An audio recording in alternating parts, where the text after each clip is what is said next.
Merhaba, anamızın ismi Fatma Molla ve 63 yaşında, Türkiye'ye geleli 5 sene olmuş. Buraya gelirken kızını ve kızının çocuklarını beraberinde getirmiş.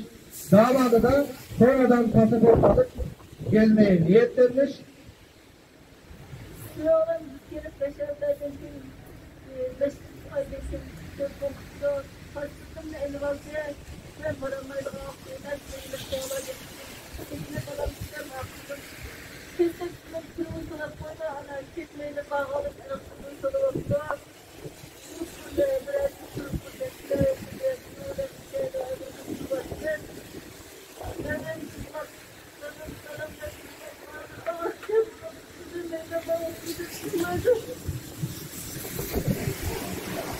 Kızımız, adamın diyor ki kızım ve ben buraya geldikten sonra 6 ay sonra damadımızdan haber geldi.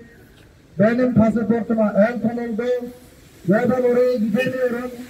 Sizin buraya gelmenizi istiyorlar dedi. Yani Çin hükümeti baskı yapmışlar ailesinin geri getirilmesini ve ama kızları oradan gidenler, çünkü Mısır'dan giden öğrencilerin komple hepsi reklama kampları ve hapislere atıldığı için cesaret edememişler geri dönmeye ve gitseler de gerçekten yine kızının ve torunlarının acısını çekecekti.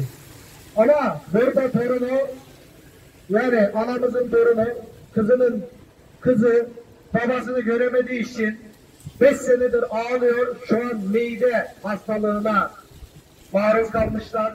Bundan dolayı hasta düşmüşler.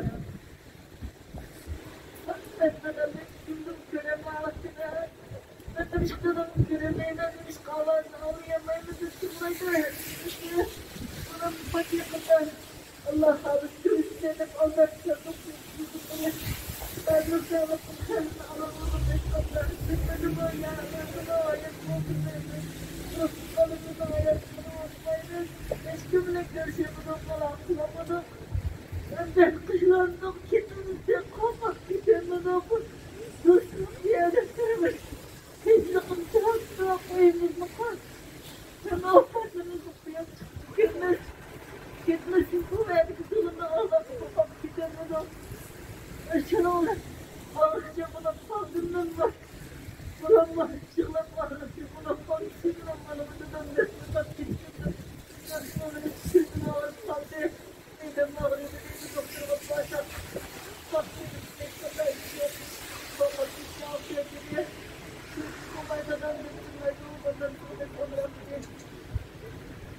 Torunun babasını 5 senedir göremediği için her gün ağlıyor. Babam ne zaman gelecek? Babam ne zaman gelecek? Ben neden babamı göremiyorum? Neden rüyamda bile göremiyorum babamı?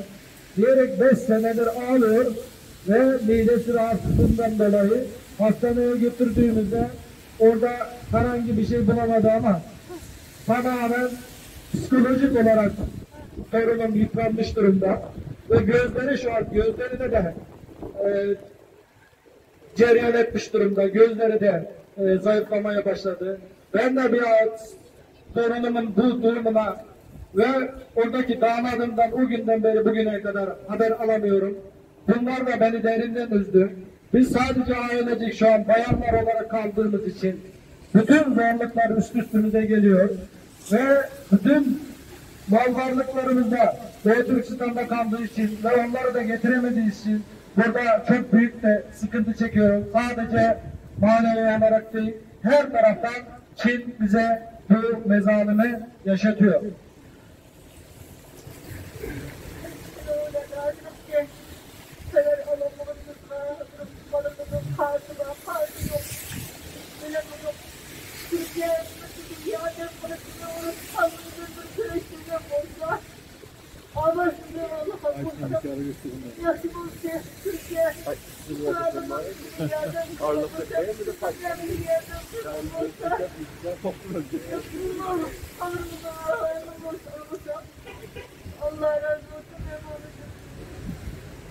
Ve biz şu an orada kalan sadece damadımızdan değil, bütün akrabalarımızdan hiçbir şekilde haber alamıyoruz.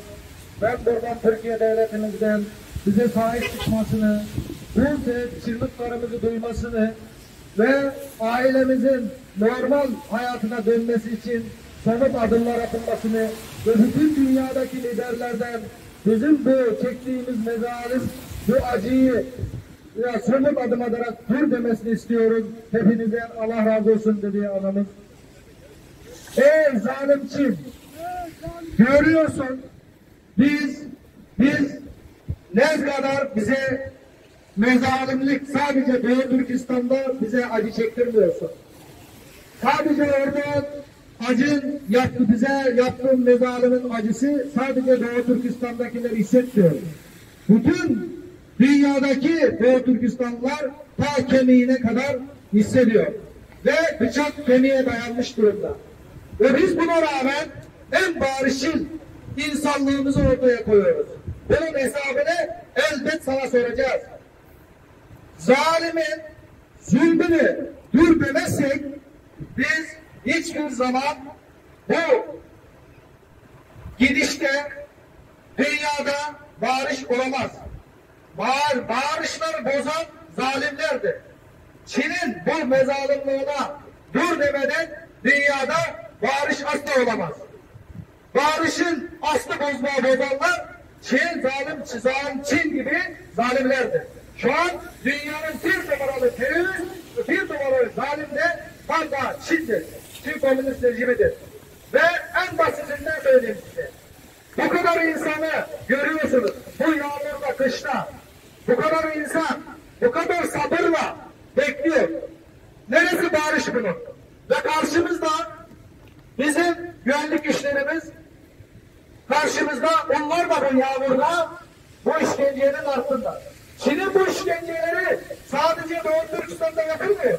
Görüyorsunuz tam da Türkiye'de bunun acısını çekiyoruz. Sadece bizimle değil.